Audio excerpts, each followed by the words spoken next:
ఈ వరల్డ్లో 180+ కరెన్సీస్ ఉన్నాయి. కానీ గ్లోబల్ ట్రేడ్ ని యుఎస్ డాలర్ మాత్రమే ఎలా డామినేట్ చేస్తుందో మీకు ఎవరికైనా రీజన్ తెలుసా? డాలర్ కింగ్ ఆఫ్ కరెన్సీస్ లాగా ఎలా ఎదిగిందో ఈ వీడియోలో చూద్దాం. వరల్డ్ ట్రేడ్ కి సంబంధించిన 88% ట్రాన్సాక్షన్స్ యుఎస్ డాలర్ లోనే జరుగుతున్నాయి.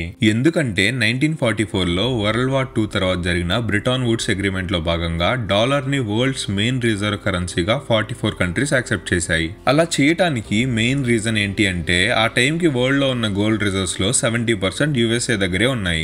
ఆ ఒక్క రీజన్ తో రిమైనింగ్ కంట్రీస్ అన్ని యుఎస్ ఎకానమీ పైన ట్రస్ట్ ఉంచాయి. తర్వాత ప్రపంచంలోని ఆయిల్ డీల్స్ అన్ని యుఎస్ డాలర్ లోనే చేయడం స్టార్ట్ చేశారు. దీన్నే పెట్రో డాలర్ సిస్టమ్ అంటారు. Powerful institutions like IMF, World Bank USD బేస్డే. చాలా వరకు మిగిలిన కంట్రీస్ అన్ని వాళ్ళ ఫారెన్ రిజర్వ్స్ ని డాలర్స్ లోనే మెయింటైన్ చేస్తూ ఉంటాయి.